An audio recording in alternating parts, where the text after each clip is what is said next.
Okay, so let's open it up to questions. Anybody have any questions or anything they wanted to review? If there's a deal you want me to look at, you can send it to me now. I have one that I'm looking at, we'll be looking at so far. Does anybody have anything they want to look at? You can send it right now. Just let me know so I can find it, bring it up. Any questions about anything? Anybody wanted to talk about something tonight? One thing I did want to talk about tonight was working with lenders, and I don't mean specifically, institutions. I'm talking about private lending and how you could set that up, and the different variables that would be included in that. That seems to be a recurring question, so we could talk about that a little bit tonight. Other than that, I don't really have anything other on the agenda other than to talk about that and maybe review some deals. Primarily, though, obviously, I want to review deals more than anything. So please don't hesitate. If there's something you want me to look at, please send it to me and let me know. And we'll go from there. So any questions?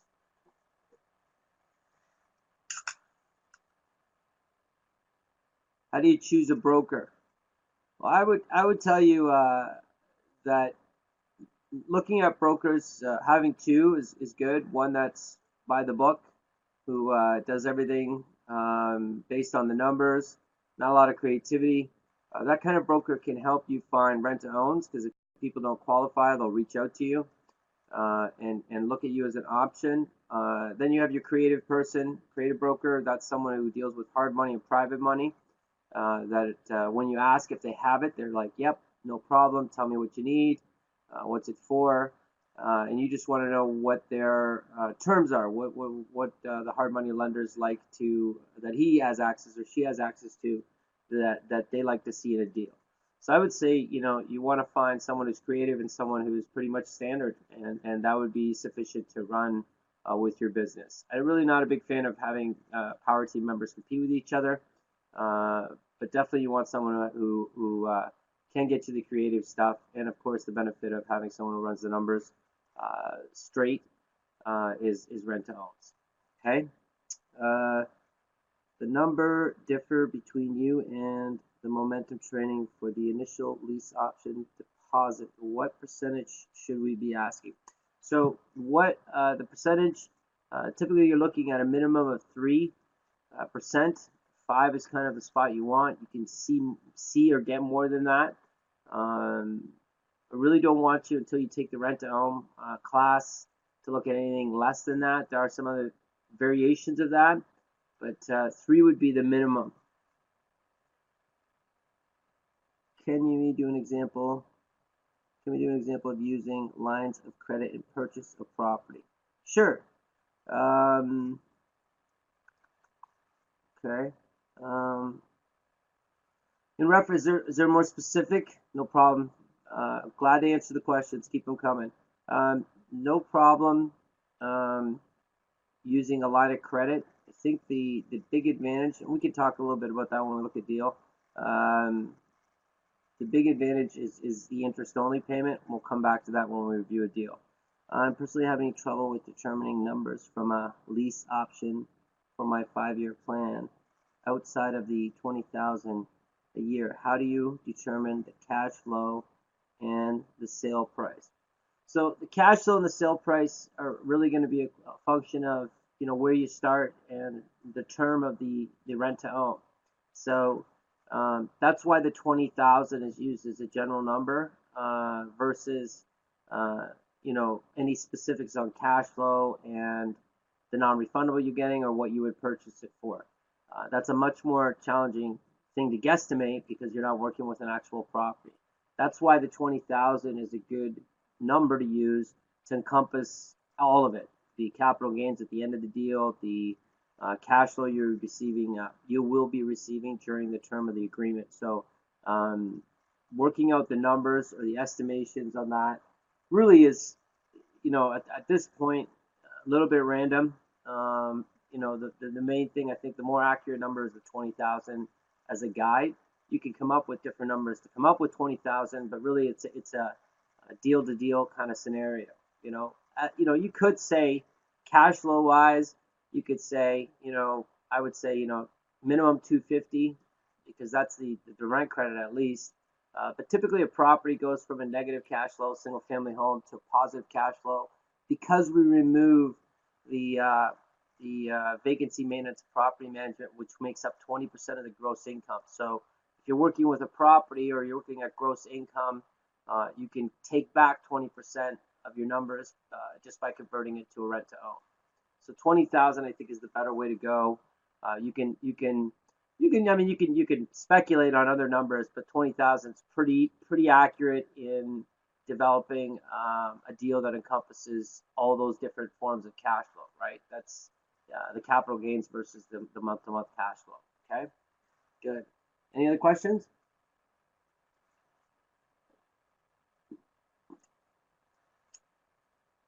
I spoke with a lender who wants to hold 30% down in trust in order to do a deal.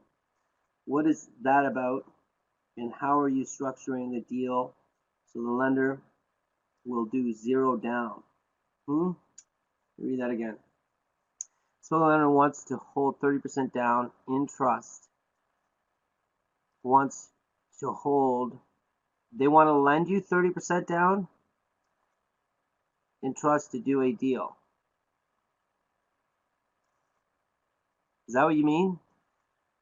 They want to give you 30% for the property?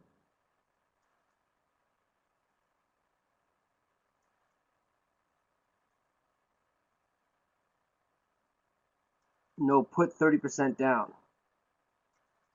30% down of the property is what you're talking about, right?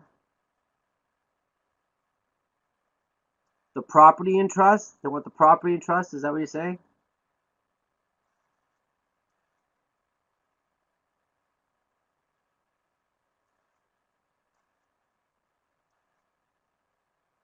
How about a better question? How about this? What is it that the lender wants by doing these, by using a trust instead of a simple corporation? What is the trust? What is it that they're worried about, or they're trying to protect themselves from?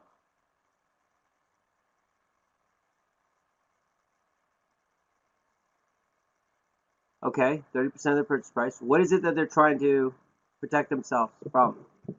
What is their concern, or why are they looking at the trust?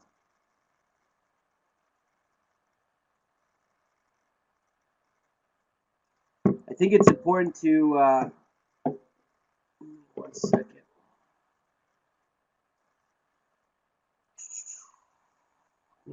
Give me 1 second here while you type that. I just gotta check the other room for a second. See if anybody's found themselves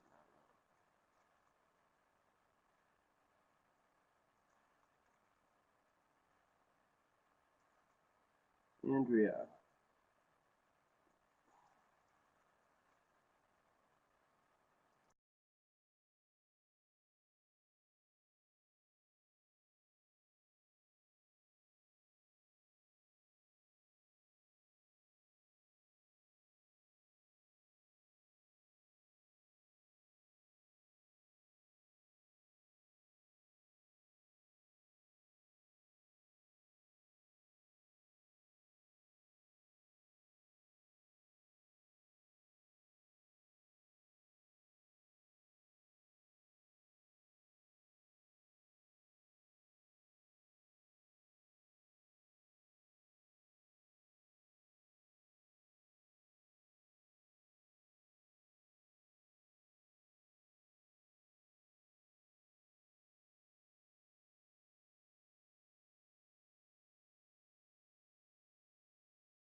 All right, we're back here. I just wanted to ask the other ones to move over. Okay, give me 1 second. Okay. Not sure they will not do zero down. They want protection, he said. They don't want to put, they don't want you to put zero down. Is that what they're asking? You don't have any skin in the game. That's the problem.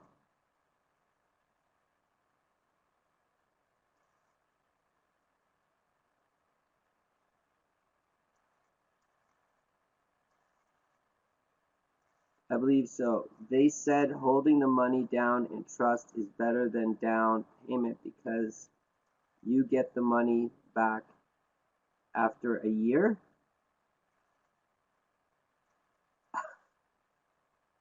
Okay, I don't know exactly what they're talking about. Um, a trust is another structure that you can obviously you can put property in a trust, um, but it's not going to. The money has to be allocated to the property. Are they if they're worried about getting their money back, putting it in a trust is not going to change whether they're going to get their money back or not, versus say putting it in a property.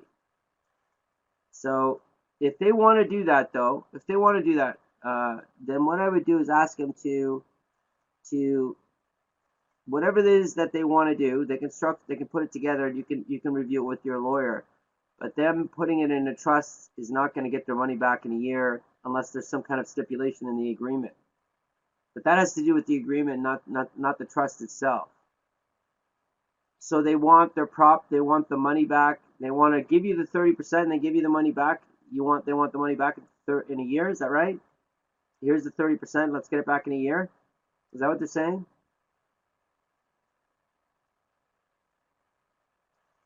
Okay. So if the money's in a trust, you know what? Without talking directly to the person that's asking the question or wants it, it's very difficult to answer it. So I would have them drop whatever they want to drop. Let's let them drop, and we can look at it. Okay, but let them draw it up because I don't know exactly, what they're trying to achieve through it. This is very important. Is asking people straight out, what is it that you're worried about? What is it that you want to achieve? And then you can structure a deal around it. If they feel like this is going to work for them, as long as it works for us, we're okay too. I just don't know what their angle is by putting it in a trust. So there's lots of ways to do it.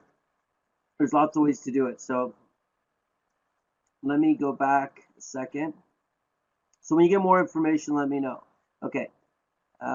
He's lending 100% of the property value. He could be looking for protection in the event something goes south and the property is worth less than purchased. Okay.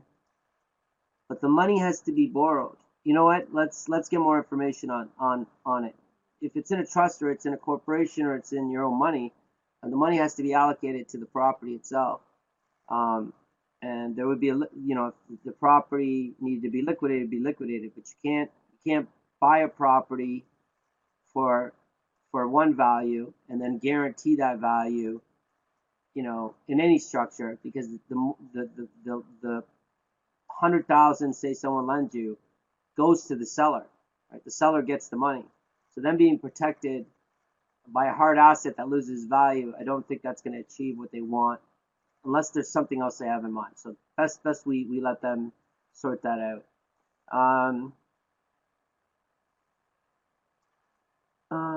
Okay. Let's see. Payment to get the money back. Okay, good. We're gonna revisit that. Okay.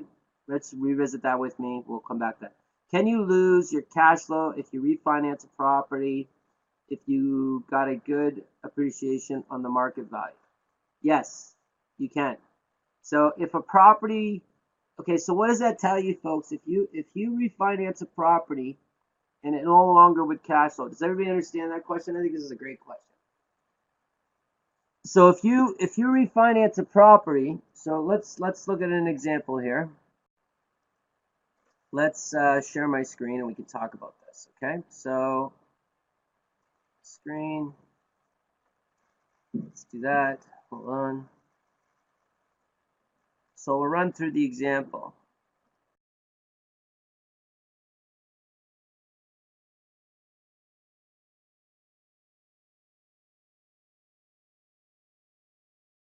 Okay. So can everyone see my screen okay? Okay, so let's say the property originally. So let's look at purchase price was 200. There was no repairs, 200, and let's say ARV is 200, just to keep this simple. Okay. All right. Let's say 1 second.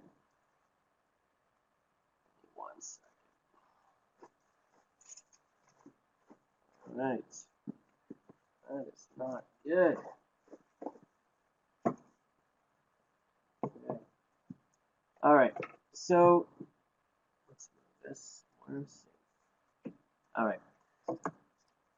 Okay. So 200,000, number of units. Let's make this property cash flow. Okay. So let's say, yep, that's good. Come down here.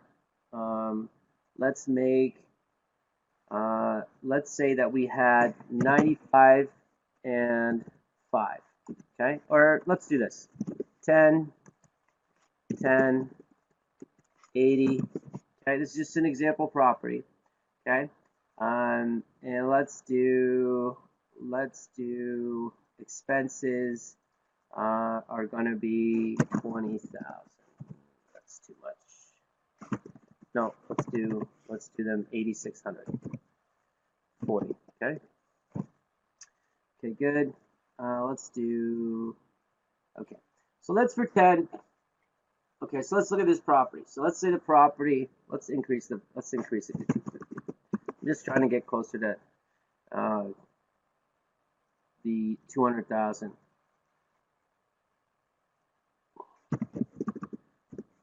Okay, so 250,000. That's perfect. Okay, so here we have a property. We came into it, cash flowed, really nice, 150 unit. Cash on cash return was 44%. Let's see, 10%. Okay, so let's say that we had a bank financing at 3.5. Okay, that's going to increase it. So we're going to do this. Yeah, okay. So 3.5. We had seller financing at 2,500, 25,000, 30%, a 30-year mortgage, 10. Let's change that to 25. Get it closer to 30-year at 10%. There we go. Okay, so basically this is a property. We got into it. It's a good property. Things are good. Everything's wonderful, and we get the property. We're cash flowing, monthly. We're doing good. Cash flow on the property return is 45.4%. That's on our 10% that we put up. Okay, so this is the property. Then we come down here. Let's say we've held it for a few years. Okay, so 5 years go by. And let's say the property is appreciated at the 5% rate. So if appreciated at the 5% rate, 319.70 is the actual property value in 5 years. Okay, so we've estimated, 5 years have gone by, it's gone up 5%, 5%, 5%. Okay, so let's do this. So what you would do is I put 319 in here. Okay, we'll do it here just for the repairs. Okay, if I put 319 in here, what happens? Well, and let's say that I refinance this. So 0 and 20. And we come down here, and if I refinance it at 319, 80%, I went back to the bank, got an 80% loan to value. I come down here, and I could see that even though my cap rate's gone down a little bit, I'm still cash flowing healthy. 147, 16.7. So what's happened here is, if we go back to the original, let's go back for a second. So you see it, you were making $174 and 50% return. Now, the property's gone up in value. Okay, it's gone up in value. So we've refinanced, we've taken this person out of it, okay? And now we have 20% equity in the property. We paid out that person, it's gone up to 319. Is everybody with me? Okay? So what we'll see, obviously, is it does affect the cash flow. Now your cash flow is 169, and your return is 19.1%. Now in this scenario, when we look at this scenario, and I change this to 25 years, right?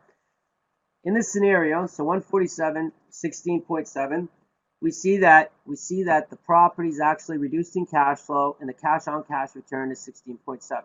Now why would we do that? Well, a couple reasons why. Okay. So remember something, this is the new value, don't worry about that.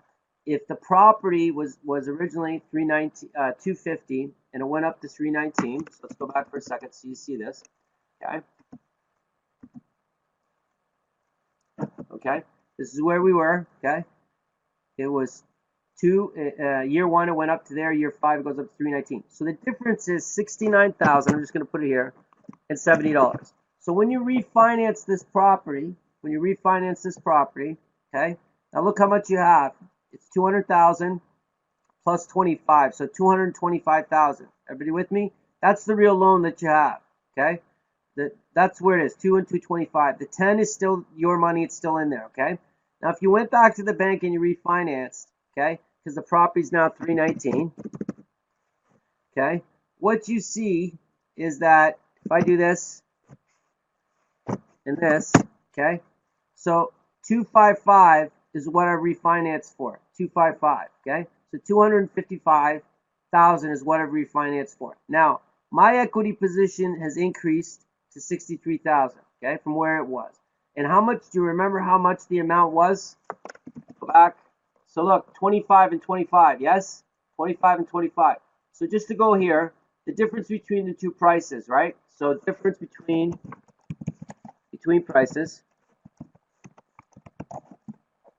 value, okay, that's the difference between value, okay, here. And then we have the lender, the hard money lender, a private lender, okay? Okay, so the private lender, in this case, we borrowed how much? 25,000, okay? That was up here. You see that?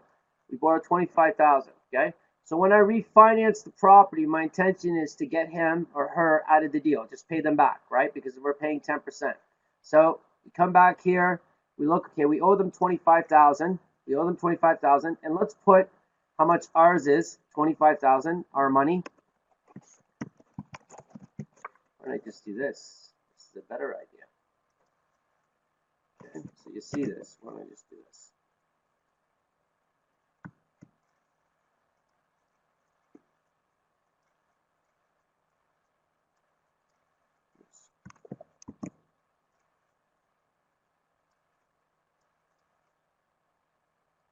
There. Okay, here it is. These are the numbers, okay, before we change anything, so everybody can see that, okay? And what I'm going to do, so you can see it again, is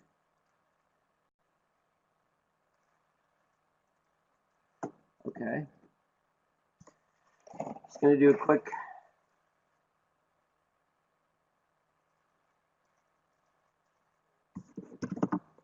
second.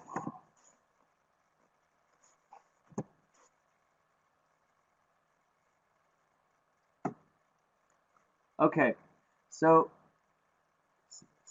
okay, so this is where it is.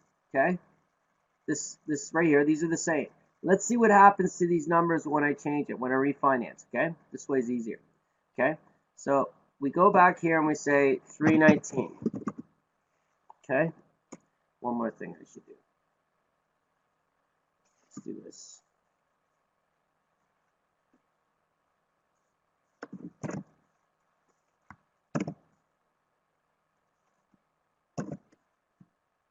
Actually, I won't do that.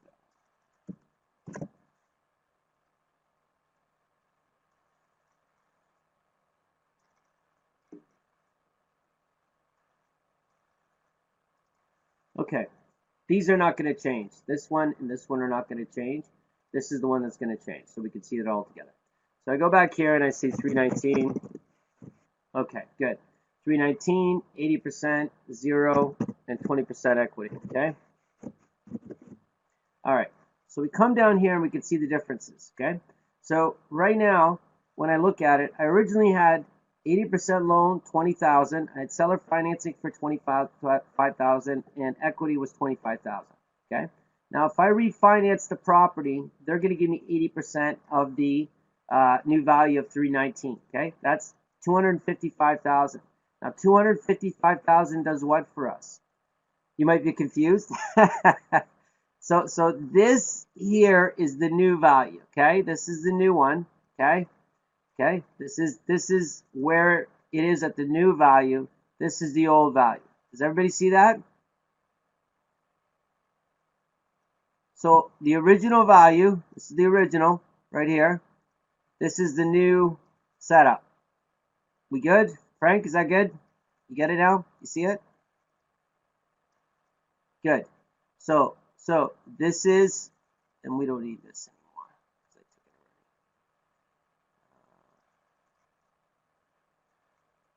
already. Okay, so look at this. Okay. Okay. Maybe this will help. Okay. Old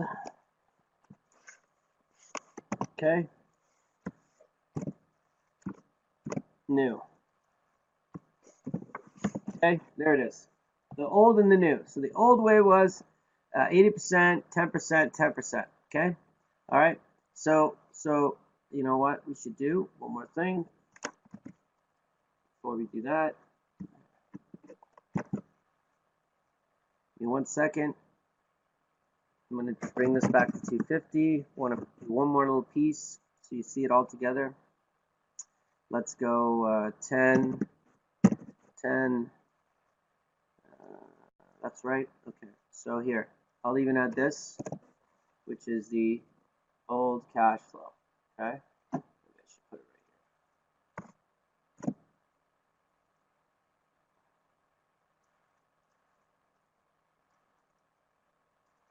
right here. Okay. Okay. Here we go.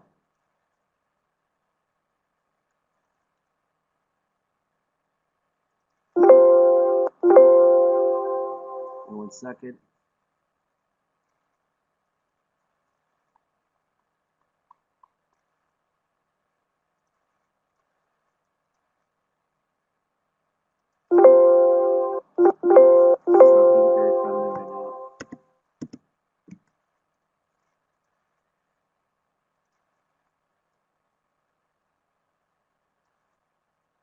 There we go. Okay. So this is the old cash flow here. Okay. So let's just make this. This is the whole old way. These two are the old. Okay. So we're going to make that so everybody can see the difference between the two. Okay. And what we'll do is we're going to make this the new. Okay. So everybody can see the difference together. Okay. So this. One more thing. We're going to go like this. And we're going to go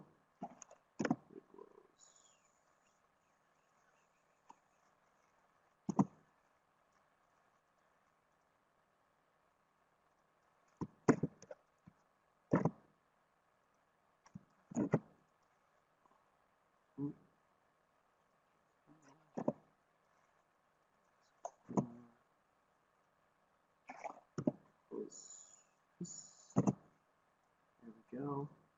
And that should have been that. Okay, good. All right, we're good. All right, let's do that. Let's keep the color.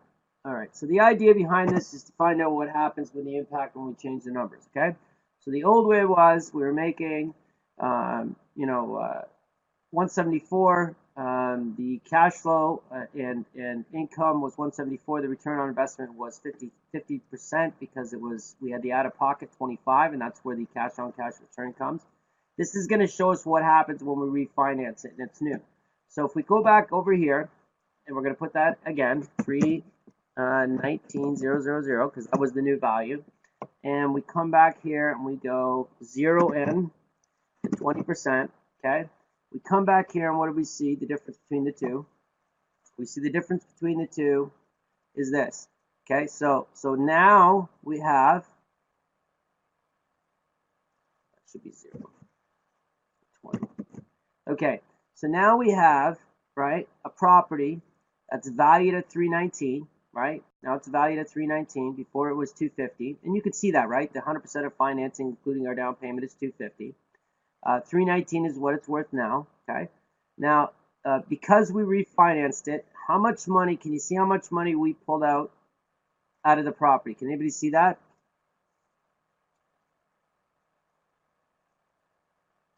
How much money did we get out of the property when we refinanced? Anybody see that? That's right. We got the difference between this price, right? When we refinanced it, when we originally financed it was 225 and 25. When we refinanced it, the bank now was taking 255. Okay, the bank was taking 255. But remember something. The financing here is 25,000. We still owed that, right? We paid this person out, and we had 25,000. So what happened was we got all of our money out because the total amount that the bank now is taking on is another $55,200, right? So the bank financing, okay, gives us another $55,200. Okay, everybody see that? So the bank financing gave us an extra. They're actually looking at financing extra $55,000. That's the difference between these two. Okay. Now we owe the seller financing it ourselves $50,000. So the private lender, and us.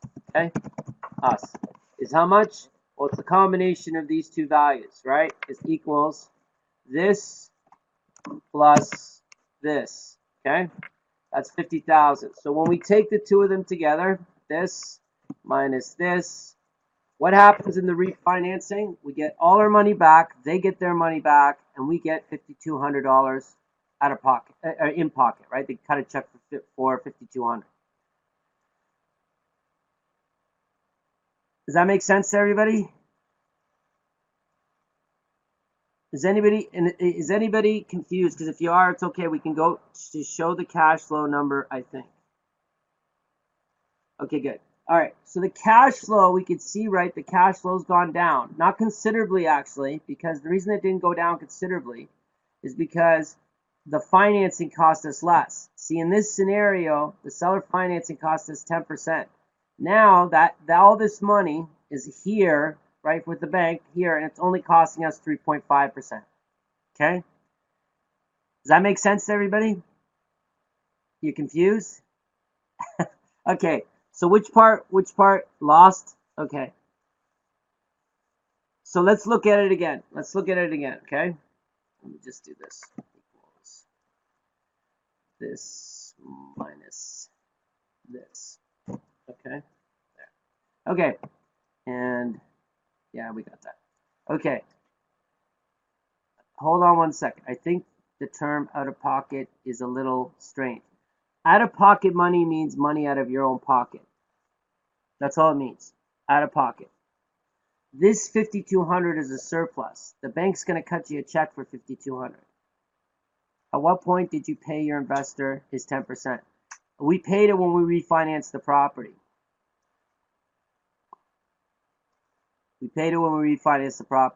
So when we refinance this property, right? When we refinance the property at 319, right? That's the new value, 319. The 255, the bank issues us a new mortgage, okay? The outstanding mortgage was 200, so nothing's going to change there. The extra 55,000, they're going to try to clear title. They'll clear title.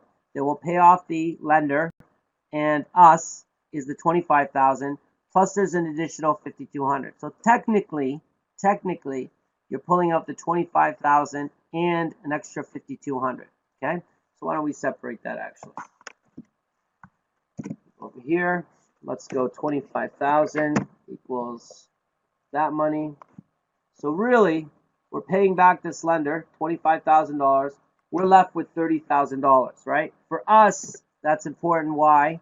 Because we originally put in the 25,000 deposit down payment in the property. So by taking out that 20, we get all that money back plus an extra 5,000. Sam, did we give 63,800 to the bank? No, you don't give 63. That out of, oh, I see what you guys are looking at. Oh, so out of pocket, no, here. This is equity in this situation. It's equity. There it is. Okay. So equity, you have 63,000. Okay. The bank's not going to let you take that money out, at least through them. They're not. Sorry about that. So out of pocket is really not out of pocket. In this case, it's equity, right? You've refinanced. The money's in the property. So you pulled all your money out. You've gotten all your money out. You've refinanced all your money out. And not only have you taken all your money out, you have a value, equity in the property originally was 25,000. Now it's 63,000. Okay. The renter paid off during the. Yeah, that's right. Absolutely. We didn't even do. The loan has been paid down in the 5 years. Probably, I don't know, maybe $5,000, $10,000. Depends on the loan. But they paid down that loan for 5 years. They paid it down. So there's more money than, because we're not paying back just the 200, right? It's less than 200 because the renters we've been making a mortgage payment on it. So this has been paid down, as well as the seller financing. It's not 25,000. It's less than that, right? Because we paid some of that down. It won't be a huge amount, but it still would be considerable relative to this. How did you come up with the 63.8? The 63.8 is just 20% of the 319. That's the part the bank's not going to let you take out. You see that? What's the reasonable amount of time to get your out-of-pocket out of a property? This is a question really by market and your appreciation level. We just used the basic 5%. So in this scenario, we easily got the money out in 5 years. We easily got the money out in 5 years. We probably could have got out the money in 3 years, actually. But 5, I would say 5 is more realistic, 5 years. And let's just assume you're going to have a 5-year term, right? That makes sense? So it's harder to say. It's harder to say, really. Can you use the 63.8 as a HELOC? No, Chris, they won't let you use the 63 because in a HELOC, they'll only give you, typically, they'll only give you 80%. And that's already used up in your mortgage. So the 63 is equity they're not going to let you access. That's their protection, right? That's protection for them. So typically, no, they're not going to let you. Now, if we had more money in there than that, then that'd be a different story. For sure, they would do it. Okay. Now, in the original question was, is refinancing going to affect my cash flow? Yes. Cash flow we see goes from here to here. My return actually changes too, and it goes from 50 to 19. Okay, because it's now basing it on my equity position, which is 63,000 versus 25,000.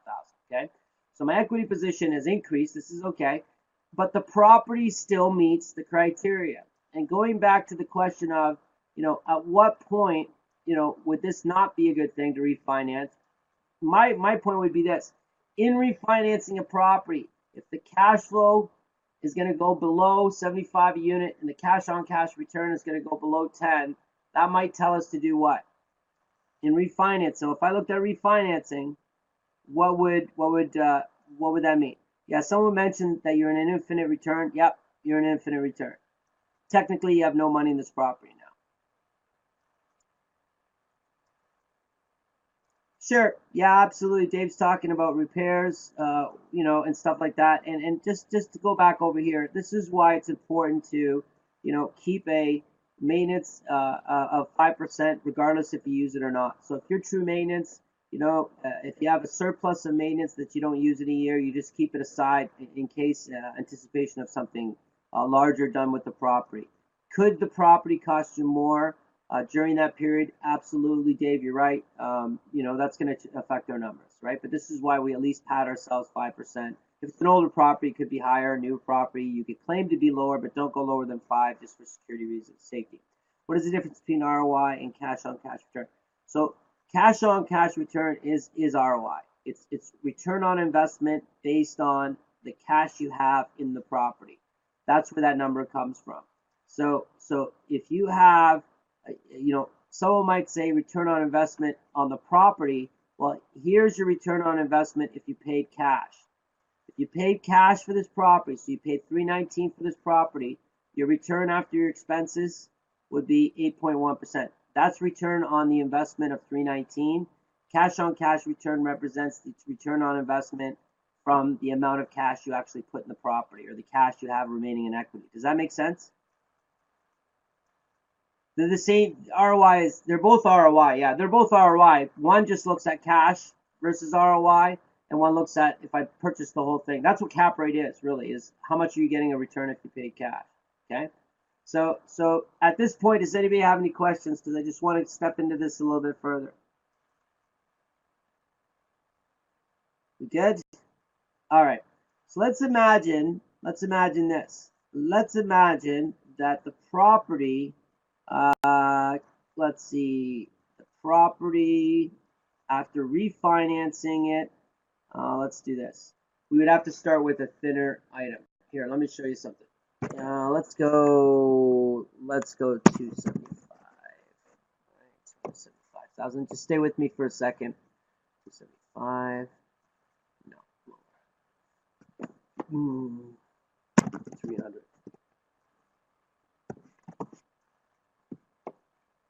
Or actually, no, let's leave it there. Okay. 10, 10. Still works. Okay, let's go 3.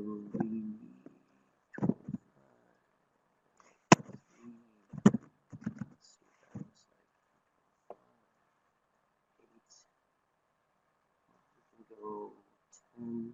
Let's imagine. No, let's go. Let's go back to 350.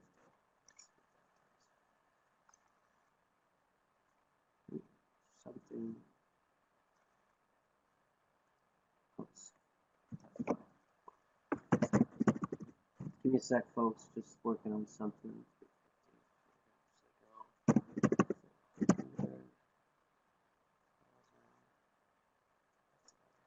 Let's go 375.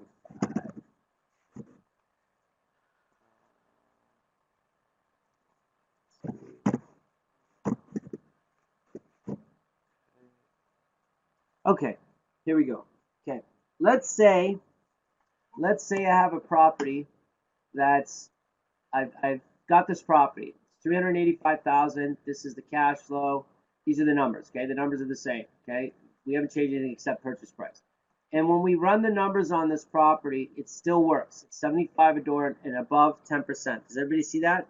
It's 75 a door and up 10%. Okay, so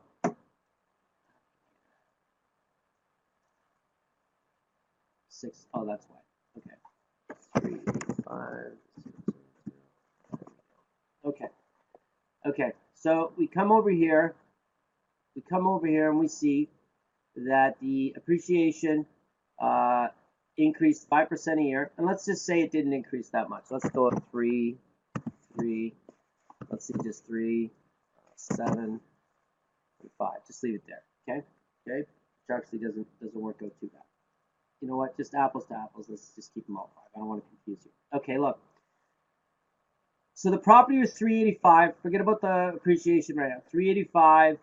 The value of it was 385. We have a cap rate of 6.7. Now the 6.7 says that if I paid this property off initially 385, I would make 6.7%. Not worth doing real estate. This is why the financing becomes important. So we get seller financing at 10. Out of pocket, that's our deposit, is 10%, 38,000. When we come back here, we see we're going to pay the lender 10% return. When we run our numbers, everybody see this? We make 75 a door and we make 14%. Okay, does everybody see that? Does your outcome change if the ARV is higher than the purchase price? Yeah, it would be different because the ARV would be affected by your appreciation. Okay, we'll come back to that in a second.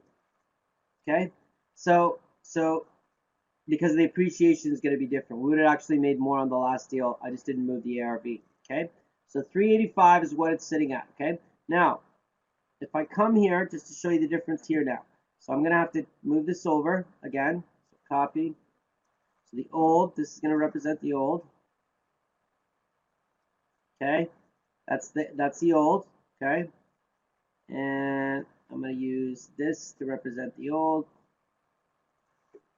so we can do the new. Okay.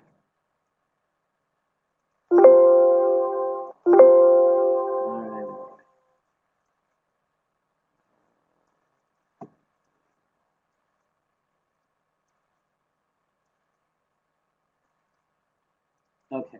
All right. Okay. So this is where we currently are. The old is second. This is our old values or the current values now. Okay. Okay.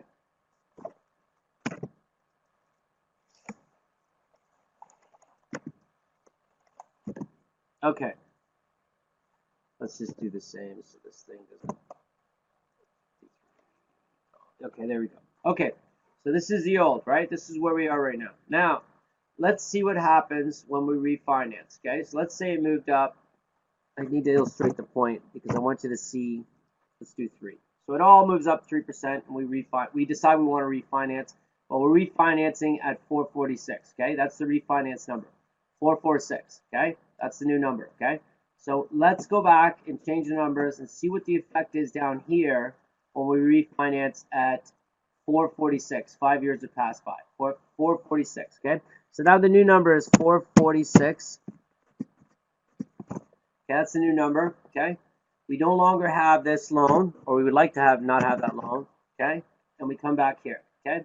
So when we come back here, take a look what happens, okay? We see that, oh, I see. Give me 1 second, folks, sorry. I have to protect this first.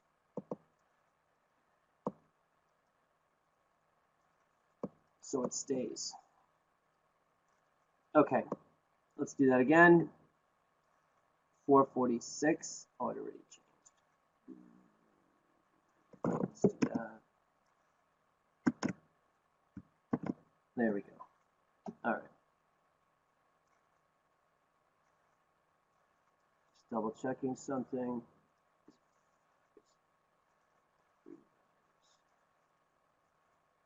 Okay, there we go.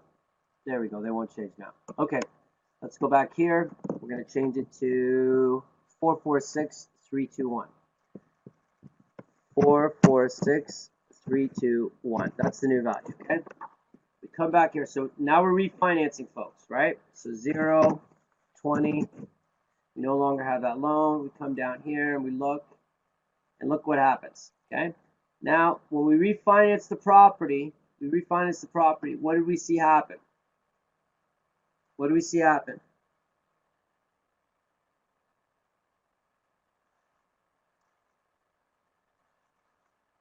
So we refinanced it, right? The new amount is 446. What happened? Cash flow, cash on cash return reduced 7.6%. It's gone down, and the monthly cash flow per unit is 93. It's gone up. Because we removed the loan, the cash flow actually goes up, but the cash on cash return goes down. Everybody see that? We wiped out, because no longer we don't have seller financing anymore. Okay? We don't have seller financing. Now the bank financing versus the original value, okay, 308 and 357 that they're taking now gives us $49,057.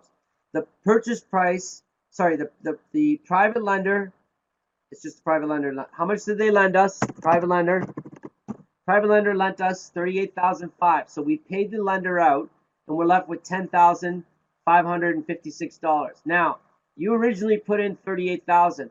You originally put in $38,000. Okay. When you put $38,000 in, right, you're getting 10 back. You still have $28,000 left in the property here. You still have $28,000. Everybody see that? You still have $28,000. Okay, so your return on investment actually is going to be on that amount, not that. So it's actually not going to be as bad as 7.6% because we would have, give me a second, equals. No, that stays. That's absolutely right. It stays because the 10,000, unless we give ourselves the 10,000, well, we take 10,000 out. Let me see this. Give me 1 second. Equals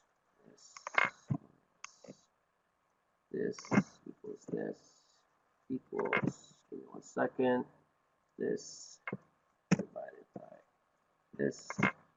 So 8.5% is actually what it would be. 8.5%. Okay, just so I don't want to confuse you, but this is what I did. I took the 10,000 off the equity position because it's $10,000 of our own money, right? So the return on investment is 8.6. But this is the point. This is the point. Since the theory is about OPM, paying the lender back is so that we can access the money for a new project. Well, not necessarily. It's to get lower cost money, right? So you've paid the lender back to get bank money instead of the lender's money, because the lender's money is costing you 10%. So as soon as we can refinance a property and get lower cost money, then we should do it, for sure. We should do it, 100%.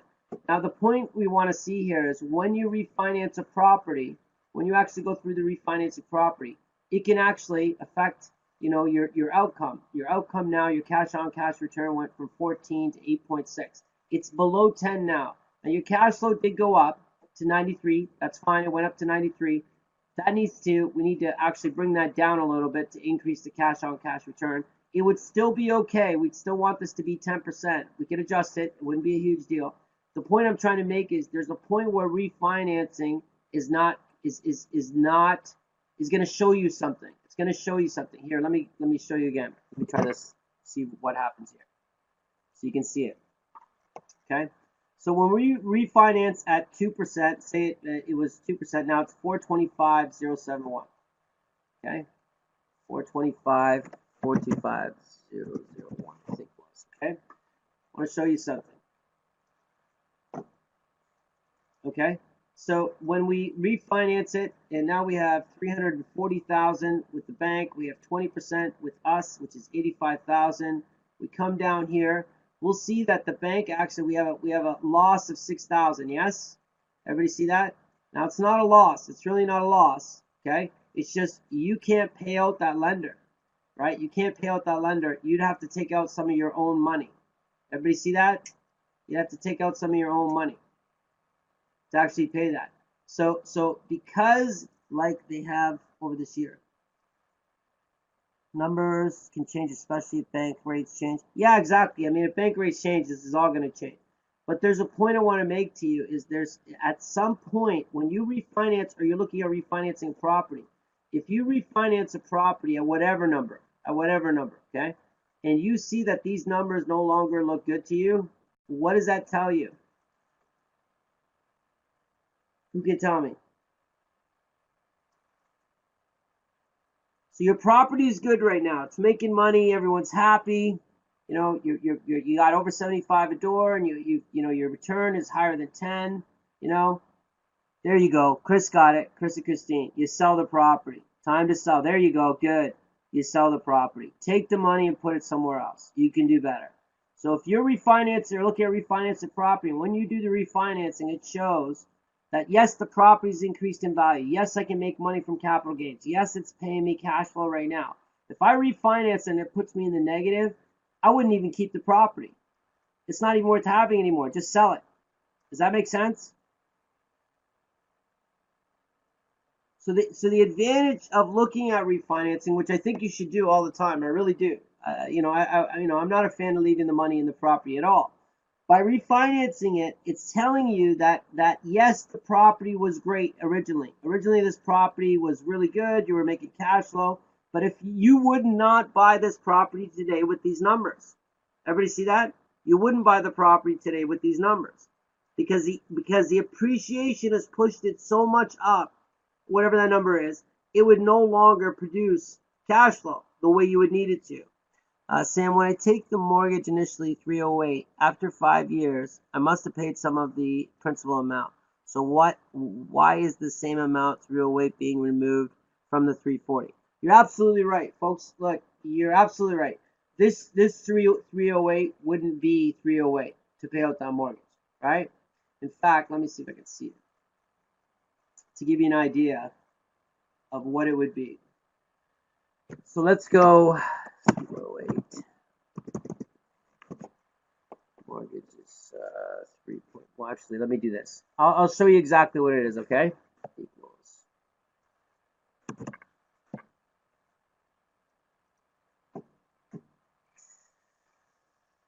We'll do this one. Equals this.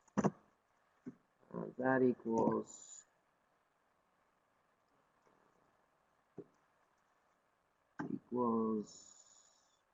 percentage 3.5. And this is a terms of years. We're going to go is 5 years, which I just do this equals this. In 1 second, I'll give you the exact number actually. Equals this, which would be a 30-year mortgage.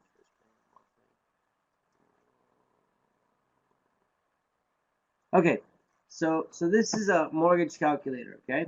Yeah, I know I had it back at 30 years. It should have been 25, but that's okay. The point I think is understood. So if you look at the payment, this is the interest, and this is the principal that's being paid. Oh, this is not calculating. Why isn't it calculating? Oh, that's why. Okay, let's let's just change that 3.5 so it makes sense. Okay.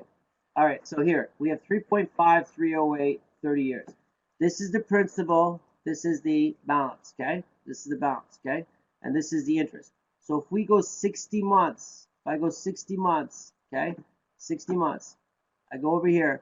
This is what I paid off on the property. Okay. And this won't let me grab it. Hold on one second. This is locked. Well, that sucks, doesn't it? I would sum all of this up to 60 months. So let's say it's around, just to make it simple, I'm going to say it's around 525, okay? So, excuse me. Your principal would have been, you paid off principal 525 a month for 60 months, okay? So this is what you would have paid off in principal, equals this times this, okay? So you would have paid off 31,500 of the principal. Everybody see that? Oh, you got it? 257? Oh, that's an easy way to do it. Yeah, I didn't even think of that. You're right. Let's go 60 months. 276, is that what you had? 278. 278. 60 months would be here. 276, 146. 276, 146. That's a better way to do it. 276, 146. The original value was 308 equals this minus this. Obviously, that's going to be 30800. 1, 2, 3. There it is. Yeah, roughly. I was not bad off. 31,850. Everybody see that? So we would take off of that mortgage that amount from here. You take it off. Everybody see that? So we wouldn't be refinancing, we wouldn't be refinancing the whole 308 because we paid it down. You'd be paid down $31,850 would be paid down, about $6,000 a year. $5,000 a year is a good rule of thumb actually per year, 5,000. So 31,000. So we would have actually seen this amount, larger amount. The point, and this is a good point. Obviously, you refinance the amount that's actually owed. That's going to be money you can take out because you pay down the mortgage. The bigger thing I want you to see is, and the original question was, does refinancing affect cash flow? Answer is yes, and the return on investment. It's going to change it. Okay. The point we want to recognize is if I refinance the property and it no longer meets my requirement of 75 a door and 10% return, what should I do? I should consider selling the property. Because it no longer meets the criteria. In other words, I would not buy it today. If I wouldn't buy it today, then why hold it? Just sell the property, get your money out, and reinvest in another property that's going to produce better returns for you. Okay? Does that make sense? So through all that, I think we learned a lesson. But it's good to run these numbers. It's good to understand the scenarios and understand why you're doing what you're doing, right? Really, at the end of the day, that's what it's about. You really want to know why you're doing what you're doing, right? Why are you making the decisions you're making? It's not a gut feel. It's not random. We're running numbers and we're asking ourselves, is this property still a good investment for me? Would I buy it today? And if I wouldn't buy it today with its current numbers, then I'm no longer interested. Just a quick point too, obviously. The rents would have gone up too over those 5 years. We would have moved them up depending on the province, but you would have moved up the rents too. I mean, that would have helped with the cash flow. What if the market is down? Would you still sell rather than refi? Would you just leave it cash flow and the market comes up just a little? Yeah, Dave brings up a good point. What if the market goes down? Well, if the market goes down, actually, we keep the property. The property would be better, actually, Dave. Think about it. If the value of the property goes down, what happens to your cash flow? If the property value goes down, what happens to your cash flow? you can see actually, yeah, you can see a slight increase because typically it means that more renters are in the market. But let's say, yeah, usually it goes up. A little increase, right? We saw that in the US in a big way. When the market crashed, everyone started renting and rental, values went through the roof, which actually helped property values recover. But let's say the rent doesn't move. Let's say the rent doesn't move. It's the same exact cash flow. Would you buy that property still? If the cash flow was the same, but the value was different, it went down, would you buy it? Well, yeah, it'd actually be better. The property would actually be better, right? It'd be better property. So when the value, yeah, you'd want the property. Why? Because, here, let's see if we can show this example, okay? Let's say a property is $300,000. Here, let me show you this way, okay? So let's pretend, just focus, don't worry about the financing part or anything like that. I just want you to look at this one, the cap rate, okay? Cap rate. Higher cap rate is better. Everybody knows that, right? Okay? So if a higher cap rate, and if we can actually look at the cash flow too, okay? So let's say the property is producing $180 cash flow per month per unit and 21.7.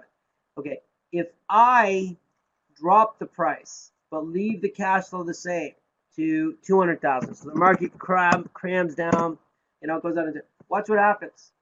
Your cash flow relative to the property value now is 240, and your cash on cash return is 43%. Why? Because if you purchased a property today at 200,000 and got the same cash flow, it'd actually be a better property. See, the cap rate's 13.3. Sorry, 13 flat, 13%. Does everybody see that? It would be a better buy. If it went down, it would be an actual better buy for you versus if it went up. As the property value goes up, it becomes less appealing to you, if you had bought it at that time, because the value has gone up, but your cash flow will typically not go up at the same rate, say, as the appreciation, and down. It doesn't go up, it doesn't pace for pace go up relative to the property.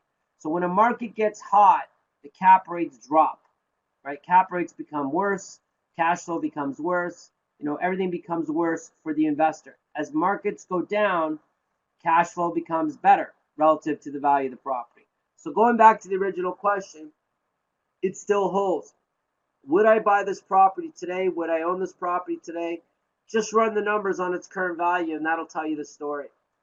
And typically in a down market, yeah, your cash flow is still there. Why would we want to get rid of it? We want to keep it. Hold strategy works good when the market goes down. I think it works. It works anytime you're making cash flow, right? If you're making 75 a door and 10%, it works. But you're absolutely right. When the market goes down, we'll find better properties in a market where the market's down. That's what we'll find. That's when everyone else is selling, we're buying. When everyone else is buying, we're selling. That's we're contrarian. We're on the other side. We're the smaller percentage, and if you do what everybody else does, you're going to get their results, and their results, unfortunately, are not good, at least by our terms, right? So when the market goes down, don't even worry. If you have a property that loses value, if it's upside down on equity, it doesn't really matter. As long as you're making your payments and your lenders are happy, who cares? You're still getting the cash flow, right? And this is what I want you to consider. This purchase price, whatever this number is, what you're trying to understand as an investor is, how much will it cost me to get this cash flow? To this cash flow per unit. How much will it cost me to get this cash flow? Right? That's all you're asking. How much is it going to cost me? Well, according to this, it's going to cost me $200,000 to get me cash flow of $2,160 per unit per month. That's all you're really asking. That's really all you're asking. So we would like to pay less to get more cash flow. That's what cap rate tells you, right? That's why return is so important. You're really trying to understand, how much is it going to cost me to get free, or how much is it going to cost me to get a return, this much money, or this, this opportunity. That's really what you're asking yourself when you're looking at these things, right? If I wanted $1,000 cash flow, how much money would I have to put up? Now, because of real estate's, the way real estate's structured, thankfully, not only can we buy cash flow, just by purchasing the house, we can actually increase the return of that cash flow and per dollar cash flow. And really what we're asking ourselves is, in this case, I only have to put up $40,000 to make this cash flow, which is phenomenal, right? $40,000 to make this cash flow per unit, okay? Let me just do this to make it simpler, 1 unit, okay? So that's really what this is about. Cash flow is $240 a month, isn't it? That was, you're right. It was $240 when I financed it. When I financed it, this is before financing. That's before financing. That's after financing, right? So yeah. So 3,600 if we had 1 unit, it would be, we have to take away the expenses, right? At least 25,000. 25,000 divided by 12 months is $2,160. Okay. So when you run these numbers, you're really asking yourself, how much does it cost me to get the cash flow, the return that I want? How much money do I have to put up? And this is why I would say to you, just to go one step further, and I don't want to get too complicated, but I want you to consider this stuff. At the end of the day, you know, in my perception or my view is this: the real value of money is how much debt you can buy with it that produces money. So this 40,000 in this scenario buys you how much debt? $160,000 worth of debt. Because the more debt we have that produces money, cash flow, the better it is for us. So what's the real value of $40,000 in my bank account with a GIC? Not much. With an RSP, not much. But if I take that $40,000 and I buy $160,000 worth of debt with it, because that's really what you're doing. You're buying $160,000 worth of debt. That debt, in combination with your money, will produce this cash flow. Does everybody see that? The real value of money is to buy debt with. You want to get as much good debt as possible. So your money idle really doesn't do anything for you. It's actually dying. It's deteriorating, right, because of inflation. What we want, yeah, good debt, yeah. What we want to do is we want to take all the money we have that we can use, within reason, obviously, use that relative to your what you're trying to achieve. But all the money that you have, you know, you want to ask yourself, how much debt can I buy? Because the more debt I can buy with a decent return, the better for me, right? Now, you go a step further. How much debt can I buy and sell, like a bank? And what do we mean by that? Well, if I can buy 10% more from someone else and pay them 10%, how much of this can I buy? You know, how much? And remember this. Banks make money because they buy and sell. Banks make money because they buy and sell debt. You want to be the bank. So you would rather just do this. That's what you really want. You know, this is what you're looking for, right? Is none of your money in the property. You want to buy the down payment from someone else and pay them 10%. You want to buy the 160 from the bank at 3.5%, and then you get what's left over. Everybody see that? That's really what you want. That's really what you want. You know, you want to be able to get good at finding deals where you can buy the debt, you know, because really what you're doing from the bank is you're buying the debt at $160,000 at 3.5. That's how much the bank says. If you want $160,000, we're going to charge you 3.5. Well, the seller or investor or partner, same difference. If they give you 40,000, right, they're going to ask for their return. That's 10%. When I add these together, right, the cost of that needs to be less, obviously, than what I have left over, which is the actual cash flow at the end of the term. When you have this understanding and when you can achieve this in a consistent manner, what this does for you is it gives you the ability to literally create wealth from nothing. From zero. Who does that every day? The bank. They literally create wealth from nothing. The banks literally create nothing. They do nothing. You know what I mean?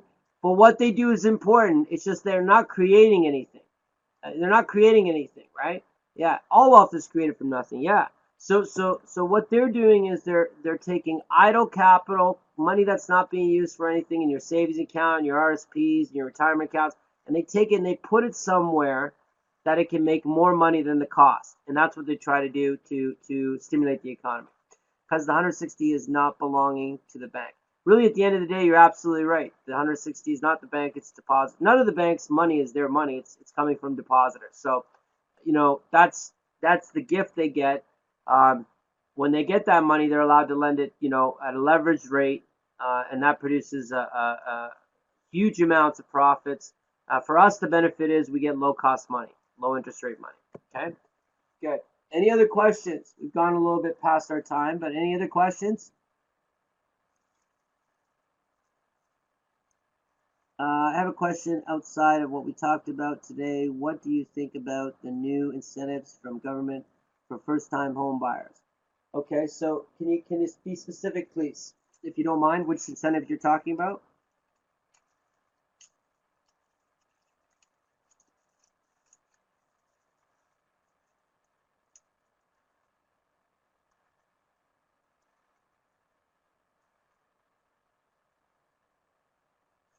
Okay, so they're offering 10% interest-free loan on top of your, hold on, wait, stop, wait, stop typing. Okay, all right, hold on. All right, so they're offering 10% interest-free loan. The government of Canada is offering 10% free loan. Is that what you're saying?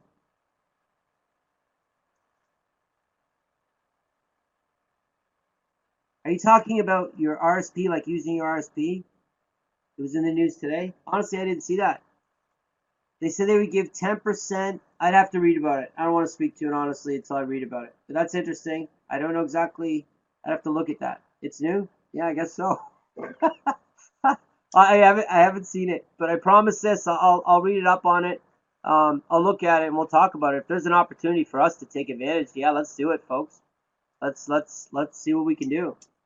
Let's see what we can do. Now this is all. See, what's happening is, it sounds like, and I don't want to say too much because I haven't read the article. Sounds like they're trying to find ways to bump up the market because they know what they've done has been really tough on the market, and it's flattened out and even rolled over. Okay, wait. Just a few minutes ago. More from RSPs. Let me look at that. Okay, I'll come back next week on that. I also have a question. Is a 50-50 ownership fair on a deal if we find the deal and they put it together and we get an investor to hold the mortgage and down payment? It might, yeah, and my feeling is 100% that's a good deal. To me, that's more than fair. That's more. If you find a deal and I had to do nothing but put up the money and I'm going to get 50% of it, I'm in. If the numbers look good to me, I'm in. That's me. That's me. So yeah, absolutely. Okay, can we get this spreadsheet? This one is updated from the one I have. Absolutely a good idea. Your ROI is infinite. Yeah, I'll do that. I'll bring that up in a second. What is a good way to make them realize that? What is a good way? Well, if they don't do it, they get 100% of nothing. You know what I mean? Like, what I would focus on. What I would focus on is this, really. This is what I would focus on. Focus on return. Just focus on return. Look, your money's going to make this return. You know what I mean? You have the opportunity to make this return on your money. This is the structure that's going to get you there. This is how you're going to make the money. So show them with the return. Show them two things. Show them the return per year and show them the total amount they make at the end of the term of, say, 5 years. Yeah, cash, yeah. So show them the whole amount they make. Show them the whole amount they make in 5 years, and then show them the return on the whole 5 years. Really, is better number for them to look at. That should be what you're looking at. Is look, the investment's going to produce you this kind of money. This is just the structure that allows you to do it. Does that make sense? Okay, good. All right, folks, I'm going to wrap it up. Hold on one sec. Let me do this. Let me share file here. This is the updated sheet. It should be. If it's not, I'll let you get a new one. Where is this one? I think it's this one right here. And I put a bunch of stuff on this one. I don't want to send you this one. think that's the one you need. There's an updated one there. You can grab that one.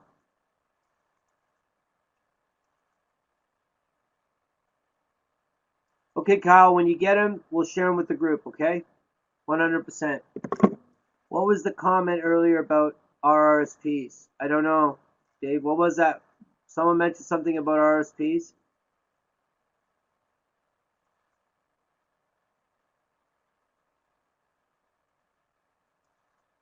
Anybody? A few minutes ago. Okay, you can download that file, folks.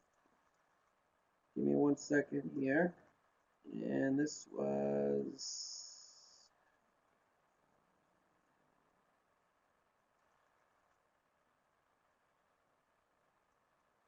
Okay. Oh, you can't see it. Ah, that's funny. All right, here, hold on. Okay, hold on. Let me get to the file. I just thought I gave you the file, but I didn't. Okay. Hold on.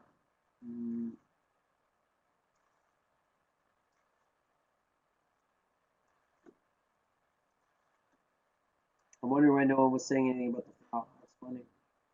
Where are we?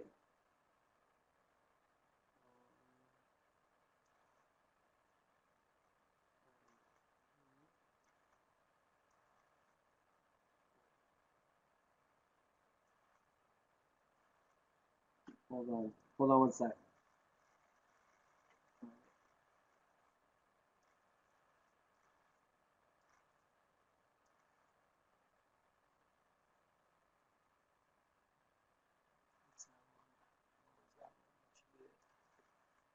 Okay, that should be the file. Right there.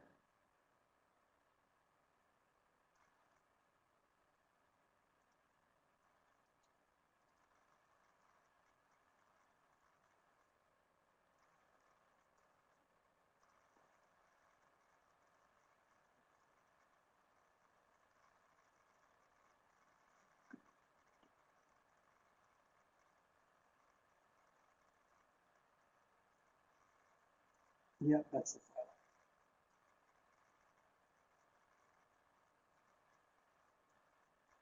Yep. Okay. All right. Back to this. Okay. So that's the most updated one, I believe. Okay. So what I'm going to do is I'm going to wrap up the meeting. Give me 1 second here. Chris and Christine, you sent me a deal that we didn't get a chance to put out here. You want to do me a favor with that one? Can you guys throw that in the spreadsheet and then send it to me? Is that okay? Did you feel like you learned some? Yeah, it made more sense. Yeah. Okay. Good. All right. Any other questions before we wrap up? Is everybody good? 6 weeks because I'm creative financing. Oh, no worries. I want you to go to your classes. Go to your classes. The recordings will be up. You can review them then. Okay. My pleasure, folks. Okay, so let me just check something here. Wednesday, Tuesday. Okay, so next week I'm in Florida for a meeting, and that is going to, trying to think what day would be better. Tuesday, Wednesday. So next week might be a challenge for our meeting, folks. Yeah, I think it's going to be a challenge. So I'm going to be away next week, all next week. I think what we're going to do, I hate to do this to you, but I think, let me see. Let me think about that. Give me 1 second.